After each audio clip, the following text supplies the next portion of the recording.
आपने भी कोई सेकंड हैंड गाड़ी लेनी है तो आप लोगों को उसकी आरसी ट्रांसफर करवानी पड़ती है, जिसके लिए आपको 10 चक्कर आरटीओ के लगाने पड़ते हैं। एक बार में कभी कोई दस्तावेज अगर आप भूल जाएं तो दोबारा उसको लेकर जाना पड़ता है, तो ऐसे चक्कर वो जो है वो बहुत लगाने पड़ते हैं। पर अब ये जरूरी खबर आपके लिए आरसी ट्रांसफर करने को लेकर है, चाहे आप फर्स्ट पार्टी हैं चाहे आप सेकेंड पार्टी हैं, चाहे आप लोग गाड़ी खरीद रहे हैं या बेच रहे हैं, ये खबर आप लोगों के लिए जानना बहुत ज्यादा जरूरी है। दरअसल अगर आप भी अपनी गाड़ी किसी को बेच रहे हैं, अगर वो मोटरसाइकिल, स्कूटी या टू व्हीलर कोई भी है या फोर व्हीलर्स है, तो आप लोग ये चीज जानते हैं कि आपको आरटीओ में जाना पड़ता है, आरटीओ में जाकर वहां से काम जो है वो करवाना पड़ता है। पर अमूमन तौर पर ऐसा देखा जाता है कि ज्यादा रश होने की वजह से आरटीओ पर काम जो है वो पेंडिंग भी रह जाते हैं या आपके काम लटक भी जाते हैं, या एक बार में अगर कोई दस्तावेज आप ले जाना भूल जाए तो उसके लिए दोबारा जाना पड़ता है। या फिर ऐसा भी देखा गया है कि दोनों पार्टीज जो है वो वर्किंग पार्टीज होती हैं, तो ऑफिस से छुट्टी लेकर आरटीओ जाना मुश्किल हो जाता है। इसलिए अब मैं आपको बता दूं, अगर आप लोग ऑनलाइन मोड से अपना आरसी ट्रांसफर करना चाहते हैं तो किस तरह से कर सकते हैं। हालांकि कई लोग इसके बारे में जानते भी हैं, बट जो लोग नहीं जानते हैं उन लोगों के लिए किस तरह से ये फायदेमंद साबित हो सकता है, मैं सबसे पहले आप लोगों को बता दूं कि अगर आप लोग जो है ऑफलाइन यानी कि आरटीओ जाकर जो है वो आरसी ट्रांसफर करवाते थे, तो इसके लिए आपको आरसी, उसकी परचेज इनवॉइस, इसके अलावा फॉर्म 29, फॉर्म 30, इसके साथ पोल्यूशन सर्टिफिकेट, इंश्योरेंस, ये तमाम चीजें जो है वो आपको साथ लेके जानी होती थी। दोनों पार्टीज के एड्रेस प्रूफ और दोनों पार्टीज के पैन कार्ड, और जो खरीदने वाला है यानी कि जो परचेजर है उसकी पासपोर्ट साइज फोटो और अन्य डॉक्यूमेंट्स जो है वो लगाए जाते थे। और इसी के साथ अगर तो फर्स्ट पार्टी ने वो गाड़ी लोन पर ली है, फर्ज कीजिए कि कोई स्कूटी आप अगर बेच रहे हैं, तो अगर वो स्कूटी आपने लोन पर ली थी, अब आप उसे बेच रहे हैं, तो उसका एनओसी भी जो है वो साथ चाहिए होगा, जो लोन कंप्लीट हो जाने के बाद कंपनीज आपको, एजेंसीज आपको प्रोवाइड करवाती हैं।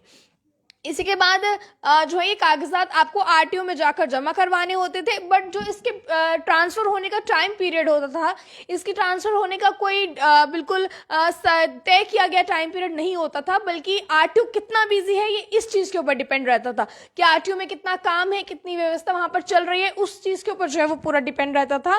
पर अब आप ऑनलाइन इसे अप्लाई कर सकते हैं। इसके लिए परिवहन के पोर्टल पर आप लोगों को जाना होगा। परिवहन पोर्टल पर जब आप जाएंगे, वहां पर जाने के बाद आपको पंजीकरण संख्या दर्ज करें, इसके बाद आगे बढ़ने के ऑप्शन पर क्लिक करें, उसके बाद बुनियादी दस्तावेज विकल्प जो है वो आप लोगों को चुनना है, यानी कि जितने भी डॉक्यूमेंट्स का जो ऑप्शन आया होगा वो आपको चुनकर अपने चेसिस नंबर के आखिरी के 5 अंक जो है वो दर्ज करने हैं। इसके बाद वैलिडेट पर जो है वो क्लिक करना है और रजिस्टर नंबर, चेसिस नंबर पर क्लिक करना है। इसके बाद ओटीपी जो है वो जनरेट किया जाएगा। ये ओटीपी जो है वो सही ढंग से आप लोगों को दर्ज करना है, और इसके बाद आगे जो है वो सर्विस डिटेल्स पर सभी जो है वो पूछी गई जाए डिटेल्स होंगी, वो आपको डिटेल्स भरनी है। अपनी बीमा जानकारी अपलोड करनी है, जो कि इंश्योरेंस होता है, इंश्योरेंस अपना अपलोड करना है। इसके बाद आगे अब पूछी गई, उसके बाद शुल्क पैनल की जो है वो समीक्षा करें, यानी कि जो वहां पर आपको पैसे दर्ज करवाने होंगे, जो फी उसकी लगती है आरसी ट्रांसफर की, और यदि जरूरी है तो आप उसको दस्तावेज जो है वो अपलोड करने पड़ सकते हैं, और भी कई दस्तावेज अपलोड करने पड़ सकते हैं। हर केस की एक अपनी तरह से होता है, क्योंकि अगर आपने वो गाड़ी जो है वो लोन पर ली हुई थी पहले, तो आपको उसका एनओसी जोड़ना पड़ेगा। अगर आपने लोन पे नहीं ली थी तो कुछ डॉक्यूमेंट्स जो है वो कम हो सकते हैं, तो वो डॉक्यूमेंट्स आपको घबराने की जरूरत नहीं है। जब आप वो पोर्टल पर एनरोल करेंगे तो वो डॉक्यूमेंट्स आपको वहीं से पता चल जाएंगे कि वो डॉक्यूमेंट्स कौन कौन सा आपको उसके लिए अपलोड करना है। इसके लिए आप किसी भी नजदीकी साइबर कैफे में जा सकते हैं या खुद भी घर बैठकर ये चीज कर सकते हैं। इसके बाद आपको यदि कोई नियम लागू है तो अपॉइंटमेंट जो है वो लेना पड़ सकता है, और इसके अलावा पूरी प्रक्रिया पूरे हो जाने के बाद एक रसीद जनरेट हो जाएगी। जो रसीद जनरेट होगी वो रसीद आपको अपने पास रखनी है, और आपका आवेदन, आगे प्रक्रिया जो है वो आरटीओ को भेज दिया जाएगा ऑनलाइन ही।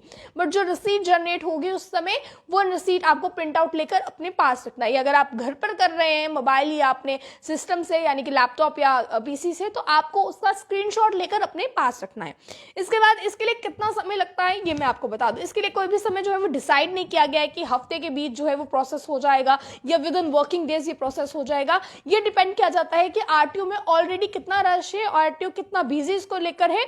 उसके बाद इसी प्रोसेस के दौरान जो है वो कई बार जल्दी भी हो जाता है, कई बार कुछ समय भी लगता है, बट आरसी जो है वो ट्रांसफर हो जाएगी। तो ये कुछ ऑनलाइन प्रोसीजर है, ऑनलाइन प्रोसीजर कुछ बदलाव किए गए हैं, क्योंकि आप लोग जानते हैं कि डिजिटल इंडिया है, इस दौरान ऑनलाइन जो है वो तरीके से भी चेंजेस काफी ज्यादा की जाती हैं। तो आरसी ट्रांसफर करने को लेकर क्या कुछ जरूरी जानकारी थी, ये आप तक रखिए। अगर आप इसके बारे में कुछ पूछना चाहते हैं तो कमेंट बॉक्स में पूछ सकते हैं, पूरी कोशिश करेंगे आपको उसका जवाब देने की। आप लोग देखते रहे अर्ली टाइम्स। मुझे कैमरा पर्सन अंकुश को दीजिए इजाजत। जय हिंद।